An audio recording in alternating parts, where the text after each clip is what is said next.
ਪੈਰੀ ਪੈਨੀ ਆ ਬੀਜੀ। ਜਿੰਦੀ ਰਹਿ, ਮਾਲਕ ਭਲਾ ਕਰੇ। ਬੀਜੀ ਸਾਡਾ ਅਮਰੀਕਾ ਦਾ ਵੀਜ਼ਾ ਲੱਗ ਗਿਆ, ਕੋਈ ਸੁਨੇਹਾ ਤਾਂ ਨਹੀਂ ਦੇਣਾ ਜੀਤ ਵੀਰੇ ਨੂੰ? ਉਹ ਤਾਂ ਅਮਰੀਕਾ ਪਹੁੰਚਿਆ ਹੀ ਨਹੀਂ। ਕੀ ਦੱਸਾਂ ਭਾਜੀ, ਮੈਂ ਤੇ ਗਲਤ ਜਗ੍ਹਾ ਤੇ ਫਸ ਗਿਆ ਸੀ। ਮੈਂ ਤਾਂ ਤੈਨੂੰ ਪਹਿਲਾਂ ਹੀ ਕਿਹਾ ਸੀ, ਰਾਇਲ ਟਰੈਵਲਸ ਵਾਲੇ ਲੋਕਾਂ ਨੂੰ ਸਹੀ ਤੇ ਪੂਰੀ ਜਾਣਕਾਰੀ ਦਿੰਦੇ ਆ। ਇਸੇ ਕਰਕੇ ਤੇ ਪਿਛਲੇ 13 ਸਾਲਾਂ ਤੋਂ ਲੋਕਾਂ ਦੇ ਵਿਸ਼ਵਾਸ ਪਾਤਰ ਨੇ ਰਾਇਲ ਟਰੈਵਲਸ ਵਾਲੇ। ਇੱਥੇ ਰਾਇਲ ਟਰੈਵਲਸ ਦਾ ਦਫ਼ਤਰ ਕਿੱਥੇ ਹੋਏਗਾ? Royal Travel 92168 92168। ਸਤਿ ਸ਼੍ਰੀ ਅਕਾਲ ਪਿਆਰੇ ਦਰਸ਼ਕੋ, ਪ੍ਰੋਗਰਾਮ ਚਲੋ ਚਲੀਏ ਪ੍ਰਦੇਸ਼ ਵਿੱਚ ਇੱਕ ਵਾਰ ਫਿਰ ਤੋਂ ਮੈਂ ਮਨੀਸ਼ ਤੁਹਾਡਾ ਸਵਾਗਤ ਕਰਦਾ ਹਾਂ।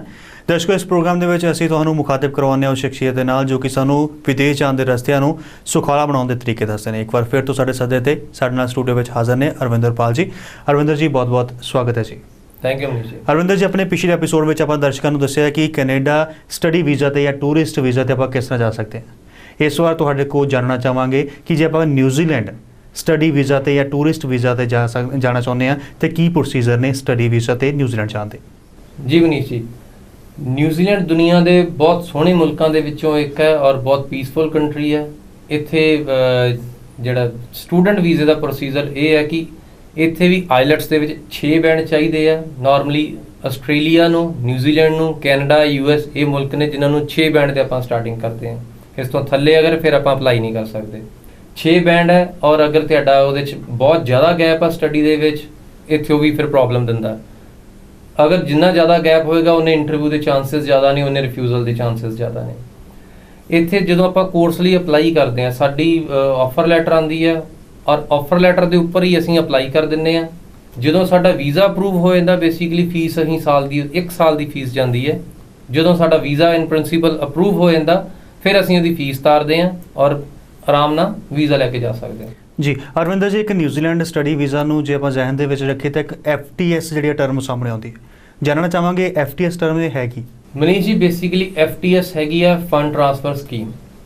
FTS ਦੇ ਵਿੱਚ ਨਵੀਂ ਸਕੀਮ ਹੈ ਜਿਹਦੇ ਵਿੱਚ ਕਿ ਇਹ ਕੀਤਾ ਗਿਆ ਇਹਨਾਂ ਦੀ ਸਰਕਾਰ ਵੱਲੋਂ ਕਿ ਜਿੰਨੀਆਂ ਸਟੂਡੈਂਟ ਐਪਲੀਕੇਸ਼ਨਸ ਜਾਂਦੀਆਂ ਨੇ, ਪਹਿਲਾਂ ਸਾਨੂੰ ਬਹੁਤ ਲੰਮੇ ਚੌੜੇ ਫੰਡ ਸ਼ੋਅ ਕਰਨੇ ਪੈਂਦੇ ਸੀ ਜਾਂ ਸਾਨੂੰ ਪੁਰਾਣੇ ਫੰਡ ਚਾਹੀਦੇ ਹੁੰਦੇ ਸੀ, ਕਮ ਸੇ ਕਮ ਮਿਨੀਮਮ 6 ਮਹੀਨੇ ਪੁਰਾਣੇ। ਜੀ FTS ਦੇ ਵਿੱਚ ਕੀ ਹੈ ਕਿ ਸਾਨੂੰ ਪੁਰਾਣੇ ਫੰਡਸ ਦੀ ਲੋੜ ਨਹੀਂ, ਬਿਲਕੁਲ ਵੀ ਪੁਰਾਣੇ ਫੰਡਸ ਦੀ ਲੋੜ ਨਹੀਂ। ਪਰ ਇਹ ਹੈ ਕਿ ਸਾਡੇ ਕੋਲ ਪੈਸੇ ਹੋਣੇ ਚਾਹੀਦੇ ਆ, ਅਸੀਂ ਇਮੀਡੀਏਟਲੀ ਸ਼ੋਅ ਕਰਕੇ ਜਾ ਸਕਦੇ ਹਾਂ। ਇਹਦੇ ਵਿੱਚ ਕੀ ਕੀਤਾ ਜਾਂਦਾ, ਸਟੂਡੈਂਟ ਦਾ ਇੱਕ ਪਹਿਲਾਂ ਸਰਕਾਰ ਦੇ ਕੋਲ ਇੱਕ ਟਰਸਟ ਅਕਾਊਂਟ ਦੇ ਵਿੱਚ ਸਟੂਡੈਂਟ ਦਾ ਅਕਾਊਂਟ ਖੁੱਲ੍ਹਦਾ। ਉਹਦੇ ਵਿੱਚ ਜਦੋਂ ਐਪਲੀਕੇਸ਼ਨ ਅਪਰੂਵ ਹੋ ਜਾਂਦੀ ਹੈ, ਜਦੋਂ ਅਸੀਂ ਫੀਸ ਤਾਰਨੀ ਹੈ, ਸਾਨੂੰ ਲਿਵਿੰਗ ਐਕਸਪੈਂਸਿਸ ਵੀ ਉਹਦੇ ਵਿੱਚ ਨਾਲ ਜਮ੍ਹਾਂ ਕਰਾਉਣੇ ਪੈਂਦੇ ਆ। ਹਰ ਮਹੀਨੇ ਉਹਨਾਂ ਲਿਵਿੰਗ ਐਕਸਪੈਂਸਿਸ ਦੇ ਵਿੱਚੋਂ ਸਟੂਡੈਂਟ ਨੂੰ ਇੱਕ ਕਿਸ਼ਤ ਮਿਲਦੀ ਹੈ, ਉਹਨੂੰ ਆਪਣੇ ਖਰਚਣ ਲਈ ਪੈਸੇ ਮਿਲਦੇ ਨੇ। ਯਾਨੀ ਕਿ ਜਿੰਨੇ ਲਿਵਿੰਗ ਐਕਸਪੈਂਸਿਸ ਅਸੀਂ ਪੇ ਕੀਤੇ ਹੁੰਦੇ ਆ, ਉਹ ਸਾਰੇ ਸਟੂਡੈਂਟ ਨੂੰ ਪੂਰੇ ਸਾਲ ਦੇ ਦੌਰਾਨ ਪੇ ਬੈਕ ਹੋ ਜਾਂਦੇ ਆ ਜੀ। ਔਰ ਇਸੇ ਤਰ੍ਹਾਂ ਉਹ ਸਾਰੇ ਸਾਲ ਦਾ ਆਪਣਾ ਖਰਚਾ ਵੀ ਕੱਢ ਸਕਦਾ ਜੀ। ਔਰ ਅਰਵਿੰਦਰ ਜੀ, ਤੁਸੀਂ ਗੱਲ ਕੀਤੀ ਸੀ ਸਟੱਡੀ ਦੇ ਵਿਚਲੇ ਗੈਪ ਦੀ ਕਿ ਜੇਕਰ ਵਿਦਿਆਰਥੀ ਦੇ ਸਟੱਡੀ ਦੇ ਵਿੱਚ ਗੈਪ ਆ ਤਾਂ ਉਹਨੂੰ ਕਈ ਇੰਟਰਵਿਊਜ਼ ਤੋਂ ਗੁਜ਼ਰਨਾ ਪੈਂਦਾ ਔਰ ਰਿਫਿਊਜ਼ਲ ਦੇ ਚਾਂਸਸ ਵੱਧ ਜਾਂਦੇ ਨੇ। ਜੇਕਰ ਉਸ ਦੀ ਜਿਹੜੀ ਫਾਈਲ ਰਿਫਿਊਜ਼ ਹੋ ਜਾਂਦੀ ਹੈ, ਕਿੰਨੇ ਟਾਈਮ ਬਾਅਦ ਵਿਦਿਆਰਥੀ ਆਪਣੀ ਫਾਈਲ ਜਿਹੜੀ ਦੁਬਾਰਾ ਲਗਾ ਸਕਦਾ? ਇਹ ਇੱਕ ਬੜਾ ਕਾਮਨ ਜਿਹਾ ਮਿਸਕਨਸੈਪਸ਼ਨ ਆ ਆਲਮੋਸਟ ਸਾਰੇ ਲੋਕਾਂ ਦੇ ਮਨ ਦੇ ਵਿੱਚ ਕਿ ਅਗਰ ਸਾਡਾ ਵੀਜ਼ਾ ਰਿਫਿਊਜ਼ ਹੋ ਗਿਆ, ਅਸੀਂ 3 ਮਹੀਨੇ ਜਾਂ 6 ਮਹੀਨੇ ਅਪਲਾਈ ਨਹੀਂ ਕਰ ਸਕਦੇ। ਇਹ ਬਿਲਕੁਲ ਸਰਾਸਰ ਗਲਤ ਹੈ। ਨਾਰਮਲੀ ਅਸੀਂ ਕਿਸੇ ਵੀ ਕੈਟਾਗਰੀ ਦੇ ਵਿੱਚ, ਕਿਸੇ ਵੀ ਕੰਟਰੀ ਦੇ ਵਿੱਚ ਅਗਰ ਸਾਡਾ ਵੀਜ਼ਾ ਰਿਫਿਊਜ਼ ਹੋ ਜਾਂਦਾ, ਅਸੀਂ ਜਦੋਂ ਮਰਜ਼ੀ ਦੁਬਾਰਾ ਅਪਲਾਈ ਕਰ ਸਕਦੇ ਹਾਂ। ਕੋਈ ਬਾਈਂਡਿੰਗ ਰੈਸਟ੍ਰਿਕਸ਼ਨਸ ਨਹੀਂ ਹੈ ਕਿ ਤੁਸੀਂ ਇੰਨੀ ਦੇਰ ਅਪਲਾਈ ਨਹੀਂ ਕਰ ਸਕਦੇ। ਤੁਹਾਡੀ ਐਪਲੀਕੇਸ਼ਨ ਟਰਨ ਡਾਊਨ ਹੋਈ ਹੈ, ਤੁਹਾਨੂੰ ਲੱਗਦਾ ਉਹਦੇ ਤੁਸੀਂ ਇੰਪਰੂਵ ਕਰ ਸਕਦੇ ਹੋ, ਆਪਣੇ ਨਵੇਂ ਡਾਕੂਮੈਂਟ ਸਬਮਿਟ ਕਰੋ and again file for the visa. ਔਰ ਜਿਸ ਦੇ ਨਾਲ ਆਪਾਂ ਆਸਟ੍ਰੇਲੀਆ ਦੀ ਗੱਲ ਕਰੀਏ, ਕਿ ਆਸਟ੍ਰੇਲੀਆ ਦੇ ਜਿਹੜੇ ਰੂਲ ਨੇ ਉਹ ਸੇਮ ਨਿਊਜ਼ੀਲੈਂਡ ਵਰਗੇ ਨੇ ਜਾਂ ਕਿਸੇ ਤਰੀਕੇ ਦਾ ਕੋਈ ਫਰਕ ਹੈ ਇਹਨਾਂ ਵਿੱਚ ਆਪਸੀ? ਮਨੀਸ਼ ਜੀ, ਜਿਹੜਾ ਆਸਟ੍ਰੇਲੀਅਨ ਵੀਜ਼ਾ ਹੈ, ਸਟੂਡੈਂਟ ਵੀਜ਼ਾ ਸਪੈਸ਼ਲੀ, ਇਹ ਹੁਣ ਕਾਫੀ ਇੰਪਰੂਵ ਹੋਇਆ ਅੱਗੇ ਨਾਲੋਂ। ਪਿਛਲੇ ਅਗਰ ਆਪਾਂ 3-4 ਸਾਲ ਦੇ ਉੱਪਰ ਝਾਤੀ ਮਾਰੀਏ ਤਾਂ ਇਹਦੇ ਵਿੱਚ ਕਾਫੀ ਪ੍ਰੋਬਲਮ ਸੀਗੀਆਂ, ਵੀਜ਼ਾ ਮਿਲ ਨਹੀਂ ਰਿਹਾ ਜਾਂ ਅਸੀਂ ਫੇਵਰ ਨੇਸ਼ਨਸ ਦੇ ਵਿੱਚ ਨਹੀਂ ਸੀ ਆ ਰਹੇ। ਹੁਣ ਇਹਨਾਂ ਨੇ ਕਾਫੀ ਰਿਲੈਕਸ ਕੀਤੀਆਂ। ਇੱਥੇ ਇੱਕ ਬੜੀ ਜ਼ਿਕਰਯੋਗ ਗੱਲ ਹੈ ਕਿ ਨਾਰਮਲੀ ਜਿੰਨੇ ਵੀ ਕੰਟਰੀਜ਼ ਨੇ ਇਹ ਬਹੁਤ ਸਾਰਾ ਰੈਵਨਿਊ ਜਨਰੇਟ ਕਰਦੇ ਆ। ਇਹਨਾਂ ਦੀ ਇਕਨੋਮੀ ਨੂੰ ਕੰਟਰੀਬਿਊਸ਼ਨ ਬੜੀ ਹੈ, ਜਿਹੜੇ ਆ ਸਟੂਡੈਂਟਸ ਦੀਆਂ ਫੀਸਾਂ ਜਾਂਦੀਆਂ ਨੇ। ਇੱਕ ਬੜਾ ਇਕਨੋਮੀ ਨੂੰ ਮੋਬਿਲਾਈਜ਼ਿੰਗ ਫੈਕਟਰ ਹੈ ਜਿਹਦੇ ਨਾਲ ਕਿਸੇ ਵੀ ਕੰਟਰੀ ਦੀ ਇਕਨੋਮੀ ਗਰੋ ਕਰਦੀ ਹੈ। ਆਸਟ੍ਰੇਲੀਆ ਨੇ ਪਿਛਲੇ ਕੁਝ ਸਮੇਂ ਤੋਂ ਬੰਦ ਕੀਤਾ ਹੋਇਆ ਸੀ, ਉਹਨਾਂ ਨੇ ਦੁਬਾਰਾ ਇਹਨੂੰ ਸ਼ੁਰੂ ਕੀਤਾ ਜੋ ਕਿ ਬੜਾ ਪੋਜ਼ਿਟਿਵ ਸਾਈਨ ਹੈ। ਉਹਦੇ ਵਿੱਚ ਹਾਂ, ਇਸ ਸਾਲ ਕਾਫੀ ਐਪਲੀਕੇਸ਼ਨਸ ਨੂੰ ਇੰਪਰੂਵ ਕੀਤਾ ਇਹਨਾਂ ਨੇ, ਐਪਲੀਕੇਸ਼ਨ ਦਾ ਪ੍ਰੋਸੀਜਰ ਈਜ਼ੀ ਕੀਤਾ ਔਰ ਉਹਦੇ ਵਿੱਚ ਵੀਜ਼ੇ ਦੇ ਚਾਂਸਸ ਕਾਫੀ ਹੋਈ ਜਾਂਦੇ ਨੇ ਹੁਣ ਜੀ। ਔਰ ਆਸਟ੍ਰੇਲੀਆ ਦੀ ਜੇ ਗੱਲ ਕਰੀਏ ਤਾਂ ਕੀ ਆਸਟ੍ਰੇਲੀਆ ਦੇ ਵਿੱਚ ਥਰਡ ਪਾਰਟੀ ਜਿਹੜੇ ਫੰਡਸ ਨੇ ਉਹ ਐਕਸੈਪਟੇਬਲ ਹੈ? ਜਿਹੜੀਆਂ ਹੁਣ ਨਵੇਂ ਰੂਲਸ ਆਏ ਨੇ ਉਹਦੇ ਤਹਿਤ ਆਪਾਂ ਜਿਹੜੇ ਥਰਡ ਪਾਰਟੀ ਫੰਡਸ ਆ ਉਹ ਸ਼ੋਅ ਕਰ ਸਕਦੇ ਹਾਂ। ਜੀ ਇੱਕ ਇਹਨਾਂ ਨੇ ਹੋਰ ਇੱਕ ਨਵੀਂ ਚੀਜ਼ ਕੀਤੀ ਹੈ ਕਿ ਇਹਨਾਂ ਨੇ ਸਟ੍ਰੀਮਲਾਈਨ ਯੂਨੀਵਰਸਿਟੀਜ਼ ਦੀ ਇੱਕ ਲਿਸਟ ਦਿੱਤੀ ਹੈ। ਪਹਿਲਾਂ ਸੀ ਕਿ ਆਪਾਂ ਕਿਸੇ ਵੀ ਯੂਨੀਵਰਸਿਟੀ ਕਿਸੇ ਵੀ ਕਾਲਜ ਵਿੱਚ ਅਪਲਾਈ ਕਰ ਸਕਦੇ ਸੀ, ਹੁਣ ਸਟ੍ਰੀਮਲਾਈਨਡ ਵੀਜ਼ਾ ਹੈ। ਸਟ੍ਰੀਮਲਾਈਨਡ ਦੇ ਵਿੱਚ ਲਿਸਟ ਆਫ ਯੂਨੀਵਰਸਿਟੀਜ਼ ਆ, ਜਿੱਦਾਂ UK ਦੇ ਵਿੱਚ ਰਜਿਸਟਰ ਆਫ ਸਪਾਂਸਰਸ ਹੈ, ਇਸੇ ਤਰੀਕੇ ਨਾਲ ਸਟ੍ਰੀਮਲਾਈਨਡ ਯੂਨੀਵਰਸਿਟੀਜ਼ ਅਗਰ ਅਸੀਂ ਸਿਰਫ ਅਪਲਾਈ ਕਰਾਂਗੇ ਤਾਂ ਉਹਨਾਂ ਵਿੱਚ ਹੀ ਕਰਾਂਗੇ, ਕਿਸੇ ਹੋਰ ਯੂਨੀਵਰਸਿਟੀ ਜਾਂ ਕਾਲਜ ਅਪਲਾਈ ਕਰੇਗਾ ਤਾਂ ਸਾਡਾ ਵੀਜ਼ਾ ਨਹੀਂ ਆਏਗਾ।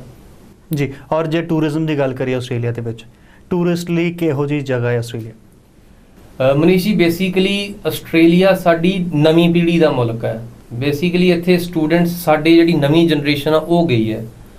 ਜਿੰਨੇ ਸਟੂਡੈਂਟਸ ਨਵੇਂ ਗਏ ਨੇ ਇੱਥੇ, ਇੱਕ ਤੇ ਉਹਨਾਂ ਦੇ ਪੇਰੈਂਟਸ ਬੜੇ ਬੇਰੋਕ ਟੋਕ ਆ ਜਾ ਸਕਦੇ ਨੇ, ਅੱਜ ਕੱਲ ਅਪਲਾਈ ਕਰਦੇ ਨੇ, ਉੱਥੋਂ ਸਪਾਂਸਰ ਕਰਦੇ ਨੇ ਸਟੂਡੈਂਟਸ, ਇੱਥੋਂ ਪੇਰੈਂਟਸ ਜਾ ਆਉਂਦੇ ਨੇ। ਨਾਰਮਲੀ ਇਹ ਇੱਕ ਟੂਰਿਜ਼ਮ ਡੈਸਟੀਨੇਸ਼ਨ ਆ, ਸੋਹਣਾ ਮੁਲਕ ਹੈ। ਇੱਥੇ ਟੂਰਿਸਟ ਵੀਜ਼ਾ ਤੁਸੀਂ ਆਸਾਨੀ ਨਾਲ ਅਪਲਾਈ ਕਰ ਸਕਦੇ ਹੋ ਔਰ ਤੁਹਾਨੂੰ ਆਰਾਮ ਨਾਲ ਵੀਜ਼ਾ ਮਿਲ ਜਾਂਦਾ ਇੱਥੇ। ਯਾਨੀ ਜੇਕਰ ਆਪਾਂ ਕੈਨੇਡਾ ਨੂੰ ਪੁਰਾਣੀ ਪੀੜ੍ਹੀ ਦਾ ਮੁਲਕ ਤੇ ਆਸਟ੍ਰੇਲੀਆ ਨੂੰ ਨਵੀਂ ਪੀੜ੍ਹੀ ਦਾ ਮੁਲਕ ਇਹ ਤਾਂ ਗਲਤ ਨਹੀਂ ਹੋਵਾਂਗੇ। ਬਿਲਕੁਲ ਬਿਲਕੁਲ ਦਰੁਸਤ ਹੈ ਇਹ ਜੀ। ਔਰ ਅਰਵਿੰਦਰ ਜੀ, ਹੁਣ ਆਪਾਂ ਜੇ UK ਦੀ ਗੱਲ ਕਰੀਏ ਤਾਂ UK ਦੇ ਸਟੱਡੀ ਵੀਜ਼ਾ ਬਾਰੇ ਸਾਨੂੰ ਥੋੜਾ ਜਿਹਾ ਚਾਨਣਾ ਪਾਓ।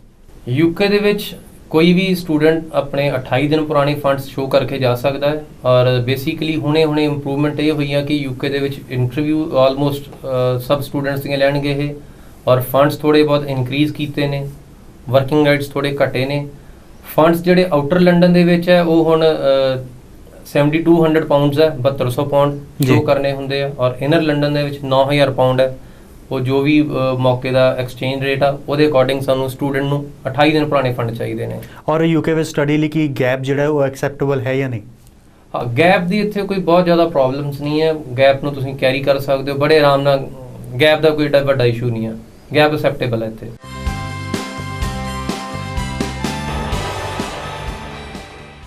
ਪੈਰੀ ਪੈਨੀ ਆ ਬੀਜੀ। ਜਿੰਦੀ ਰਹਿ, ਮਾਲਕ ਭਲਾ ਕਰੇ। ਬੀਜੀ ਸਾਡਾ ਅਮਰੀਕਾ ਦਾ ਵੀਜ਼ਾ ਲੱਗ ਗਿਆ ਹੈ, ਕੋਈ ਸੁਨੇਹਾ ਤਾਂ ਨਹੀਂ ਦੇਣਾ ਜੀਤ ਵੀਰੇ ਨੂੰ? ਉਹ ਤਾਂ ਅਮਰੀਕਾ ਪਹੁੰਚਿਆ ਹੀ ਨਹੀਂ। ਕੀ ਦੱਸਾਂ ਬਾਜੀ, ਮੈਂ ਤੇ ਗਲਤ ਜਗ੍ਹਾ ਤੇ ਫਸ ਗਿਆ ਸੀ।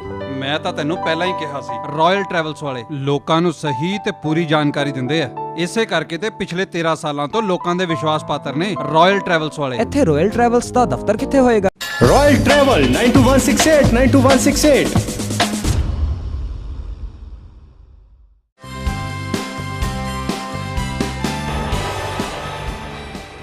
ਆਸਟ੍ਰੇਲੀਆ ਔਰ ਨਿਊਜ਼ੀਲੈਂਡ ਦੇ ਵਿੱਚ ਇੱਕ ਸਟੂਡੈਂਟ ਲਈ ਵਰਕ ਰਾਈਟਸ ਕੀ ਕਹਿੰਦੇ ਨੇ? ਮਨੀਸ਼ੀ, ਨਾਰਮਲੀ ਸੇਮ ਉਹੀ ਜੋ ਇੰਟਰਨੈਸ਼ਨਲੀ ਅਸੈਪਟਡ ਲਾਜ਼ ਹੈ। ਨਾਰਮਲੀ ਸਟੂਡੈਂਟ ਨੂੰ 20 ਘੰਟੇ ਵਰਕਿੰਗ ਆਵਰਸ ਨੇ, ਸੇਮ ਤਰੀਕੇ ਨਾਲ ਨਿਊਜ਼ੀਲੈਂਡ ਦੇ ਵਿੱਚ ਵੀ, ਆਸਟ੍ਰੇਲੀਆ ਦੇ ਵਿੱਚ ਵੀ, US ਦੇ ਵਿੱਚ ਵੀ, ਕੈਨੇਡਾ ਦੇ ਵਿੱਚ ਵੀ।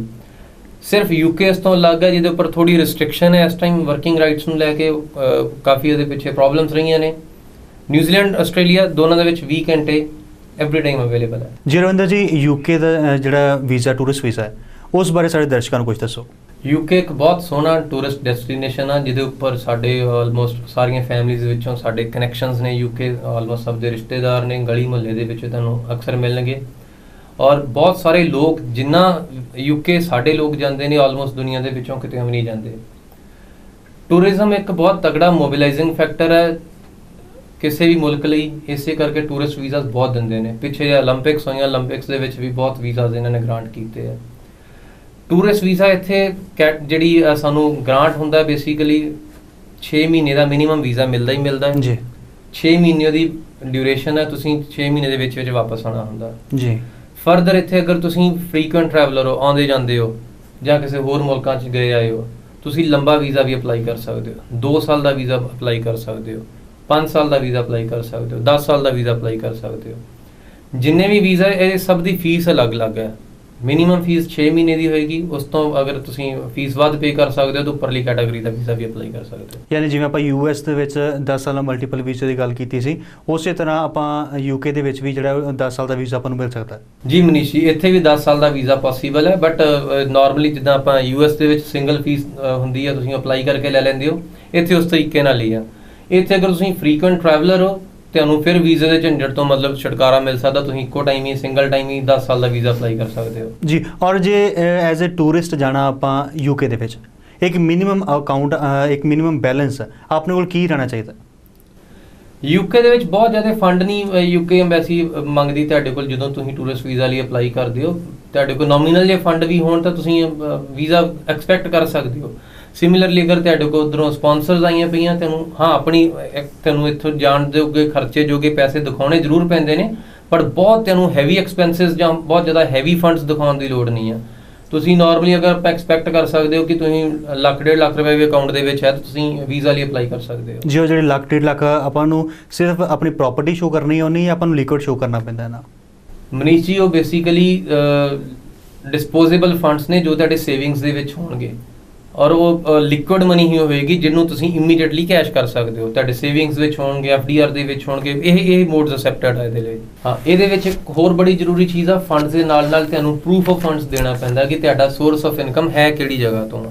ਯੂਕੇ ਇਹਨਾਂ ਚੀਜ਼ਾਂ ਨੂੰ ਲੈ ਕੇ ਪਾਰਟਿਕੂਲਰ ਹੈ, ਤੁਹਾਨੂੰ ਇਹ ਦੱਸਣਾ ਪੈਂਦਾ ਕਿ ਮੈਨੂੰ ਕਿੰਨੇ ਪੈਸੇ ਕਿਸ ਚੀਜ਼ ਤੋਂ ਅਰਨ ਕਰਦੇ ਹੋ, ਕਿੰਨੇ ਪੈਸੇ ਖੁਦ ਤੇ ਸਪੈਂਡ ਕਰਦੇ ਹੋ, ਕਿੰਨੇ ਫੈਮਿਲੀ ਤੇ ਸਪੈਂਡ ਕਰਦੇ ਹੋ, ਕਿੰਨੀ ਤੁਹਾਡੇ ਕੋਲ ਨੈਟ ਸੇਵਿੰਗਸ ਆ। ਔਰ ਅਗਰ ਤੁਹਾਡੇ ਕੋਲ ਨੈਟ ਸੇਵਿੰਗਸ ਹੈਗੀਆਂ ਨੇ ਤਾਂ ਹੀ ਤੁਸੀਂ ਅਪਲਾਈ ਕਰ ਸਕਦੇ ਹੋ। ਪ੍ਰੂਫ ਆਫ ਫੰਡਸ ਦੇ ਵਿੱਚ ਅਗਰ ਤੁਹਾਡਾ ਆਪਣਾ ਬਿਜ਼ਨਸ ਹੈ, ਤੁਹਾਨੂੰ ਆਪਣੀਆਂ income tax returns, balance sheets ਉਹ ਸ਼ੋ ਕਰਨੀਆਂ ਪੈਂਦੀਆਂ ਨੇ। ਅਗਰ ਤੁਸੀਂ ਸੈਲਰੀਡ ਹੋ, ਤੁਹਾਡੀ ਇਨਕਮ ਟੈਕਸ ਰਿਟਰਨਸ ਨੇ 16 ਫਾਰਮ ਨੇ। ਸਿਮਿਲਰਲੀ ਅਗਰ ਤੁਹਾਡੀ ਐਗਰੀਕਲਚਰ ਇਨਕਮ ਹੈ, ਐਗਰੀਕਲਚਰ ਇਨਕਮ ਦੇ ਵਿੱਚ ਤੁਸੀਂ ਸਿੰਪਲ ਆਪਣੀਆਂ ਫਰਦਾਂ, ਜੇ ਫਾਰਮ ਇਹ ਸ਼ੋ ਕਰਨੇ ਹੁੰਦੇ ਨੇ। ਅਗਰ ਤੁਹਾਡਾ ਡੇਅਰੀ ਦਾ ਕੰਮ ਹੈ ਜਾਂ ਐਗਰੀਕਲਚਰ ਰਿਲੇਟਡ ਕੋਈ ਕੰਮ ਹੈ, ਤੁਸੀਂ ਸਿੰਪਲ ਇੱਕ ਡਾਕਟਰ ਕੋਲ ਸਰਟੀਫਿਕੇਟ ਡੇਅਰੀ ਦਾ ਲੈ ਸਕਦੇ ਹੋ, ਜਾਂ ਜਿੱਥੇ ਵੀ ਤੁਸੀਂ ਡੇਅਰੀ ਦਾ ਦੁੱਧ ਪਾਉਂਦੇ ਹੋ ਉਹਦਾ ਸਰਟੀਫਿਕੇਸ਼ਨ ਚੱਲ ਜਾਂਦੀ ਹੈ।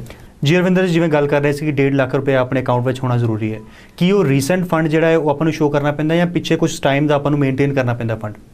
ਮਨੀਸ਼ ਜੀ, ਇੱਕ ਤਾਂ ਇੱਥੇ ਮੈਂ ਕਲੈਰੀਫਾਈ ਕਰਦਾ, ਇਹ 1.5 ਲੱਖ ਦਾ ਮਤਲਬ ਐਗਜ਼ੈਕਟਲੀ 1.5 ਲੱਖ ਨਹੀਂ ਆ। ਇਹ ਇੱਕ ਜਨਰਲ ਫਿਗਰ ਹੈ ਕਿ ਅਗਰ ਸਾਡੀ ਨੋਮੀਨਲ ਸੇਵਿੰਗਸ ਹੈਗੀਆਂ ਉਹ ਚੱਲ ਜਾਂਦੀਆਂ ਨੇ ਜੀ। ਇਹਦੇ ਨਾਲ ਸਾਨੂੰ 6 ਮਹੀਨੇ ਪੁਰਾਣੀ ਸਟੇਟਮੈਂਟ ਚਾਹੀਦੀ ਹੈ। ਬੇਸਿਕਲੀ ਹੁੰਦਾ ਕੀ ਹੈ ਕਿ ਜੋ ਸਾਡੀ ਸੇਵਿੰਗ ਅਕਾਊਂਟ ਦੇ ਵਿੱਚ ਪੈਸਾ ਪਿਆ ਔਰ ਜੋ ਸਾਡਾ ਪ੍ਰੂਫ ਆਫ ਅਰਨਿੰਗ ਹੈ, ਇਹ ਦੋਨੋਂ ਕੋਰਿਲੇਟ ਹੋਣੀਆਂ ਚਾਹੀਦੀਆਂ ਨੇ।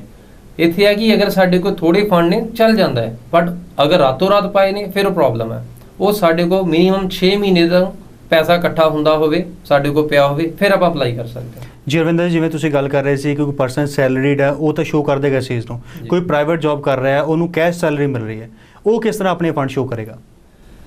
ਮਨੀਸ਼ ਜੀ, ਜਦੋਂ ਆਪਾਂ ਕਹਿੰਦੇ ਪ੍ਰੂਫ ਆਫ ਅਰਨਿੰਗ, ਅਗਰ ਕੋਈ ਬੰਦਾ ਪ੍ਰਾਈਵੇਟਲੀ ਜੌਬ ਕਰਦਾ, ਸਿੰਪਲ ਅਗਰ ਉਹ ਇਨਕਮ ਟੈਕਸ ਐਲੀਜੀਬਿਲਟੀ ਉਹਦੀ ਨਹੀਂ ਬਣਦੀ, ਅਗਰ ਉਹ ਜੋ ਵੀ ਸਾਡੀ ਮਿਨੀਮਮ ਲੈਵਲ ਹੈਗਾ ਉਹ ਤੋਂ ਥੱਲੇ ਰਹਿ ਜਾਂਦਾ, ਉਹਨੂੰ ਕੁਛ ਨਹੀਂ ਚਾਹੀਦਾ। ਜਿਹੜੀ ਕੰਪਨੀ ਦੇ ਵਿੱਚ ਜੌਬ ਕਰਦੇ ਆ, ਸਿੰਪਲ ਲੈਟਰ ਹੈਡ ਦੇ ਉੱਪਰ ਲਿਖ ਕੇ ਦੇ ਦੇਗੀ ਕਿ ਇਹ ਬੰਦਾ ਸਾਡੇ ਕੋਲ ਇੰਨੀ ਦੇਰ ਤੋਂ ਲੈ ਕੇ ਇੰਨੀ ਦੇਰ ਤੱਕ ਕੰਮ ਕਰ ਰਿਹਾ ਔਰ ਇਹਦੀ ਸੈਲਰੀ ਹੈ। ਉਹ ਇਕੁਇਵਲੈਂਟ ਪ੍ਰੂਫ ਆਫ ਫੰਡਿੰਗ ਹੈਗਾ, ਉਹਦੇ ਵਿੱਚ ਕੋਈ ਐਡੀਸ਼ਨਲ ਚੀਜ਼ਾਂ ਉਹਦੇ ਵਿੱਚ ਚਾਹੀਦੀਆਂ ਨਹੀਂ ਆ ਜੀ। ਜਿਹੜੇ ਲੋਕ ਸਟੱਡੀ ਵੀਜ਼ਾ ਤੇ ਬਾਹਰ ਜਾਣਾ ਚਾਹੁੰਦੇ ਨੇ ਜਾਂ ਟੂਰਿਸਟ ਵੀਜ਼ਾ ਤੇ ਬਾਹਰ ਜਾਣਾ ਚਾਹੁੰਦੇ ਨੇ, ਭਾਵੇਂ ਆਸਟ੍ਰੇਲੀਆ, ਨਿਊਜ਼ੀਲੈਂਡ ਜਾਂ ਯੂਕੇ, ਕੀ ਸੁਨੇਹਾ ਰਹੇਗਾ ਤੁਹਾਡਾ ਉਹਨਾਂ ਦੋਸਤਾਂ ਲਈ?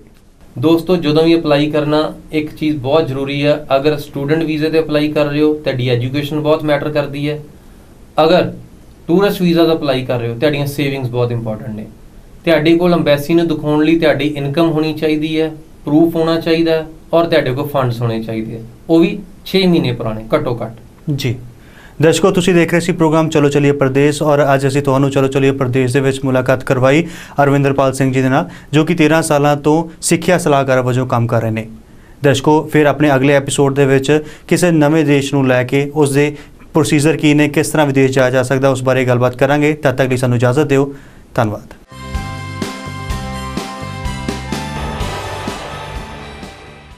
ਪੈਰੀ ਪੈਨੀਆਂ ਬੀਜੀ। ਜਿੰਦੀ ਰਹਿ, ਮਾਲਕ ਭਲਾ ਕਰੇ। ਬੀਜੀ, ਸਾਡਾ ਅਮਰੀਕਾ ਦਾ ਵੀਜ਼ਾ ਲੱਗ ਗਿਆ ਹੈ, ਕੋਈ ਸੁਨੇਹਾ ਤਾਂ ਨਹੀਂ ਦੇਣਾ ਜੀਤ ਵੀਰੇ ਨੂੰ? ਉਹ ਤਾਂ ਅਮਰੀਕਾ ਪਹੁੰਚਿਆ ਹੀ ਨਹੀਂ। ਕੀ ਦੱਸਾਂ ਭਾਜੀ, ਮੈਂ ਤੇ ਗਲਤ ਜਗ੍ਹਾ ਤੇ ਫਸ ਗਿਆ ਸੀ। ਮੈਂ ਤਾਂ ਤੈਨੂੰ ਪਹਿਲਾਂ ਹੀ ਕਿਹਾ ਸੀ, ਰਾਇਲ ਟਰੈਵਲਸ ਵਾਲੇ ਲੋਕਾਂ ਨੂੰ ਸਹੀ ਤੇ ਪੂਰੀ ਜਾਣਕਾਰੀ ਦਿੰਦੇ ਆ। ਇਸੇ ਕਰਕੇ ਤੇ ਪਿਛਲੇ 13 ਸਾਲਾਂ ਤੋਂ ਲੋਕਾਂ ਦੇ ਵਿਸ਼ਵਾਸ ਪਾਤਰ ਨੇ ਰਾਇਲ ਟਰੈਵਲਸ ਵਾਲੇ। ਇੱਥੇ ਰਾਇਲ ਟਰੈਵਲਸ ਦਾ ਦਫ਼ਤਰ ਕਿੱਥੇ ਹੋਏਗਾ? Royal Travel 92168 92168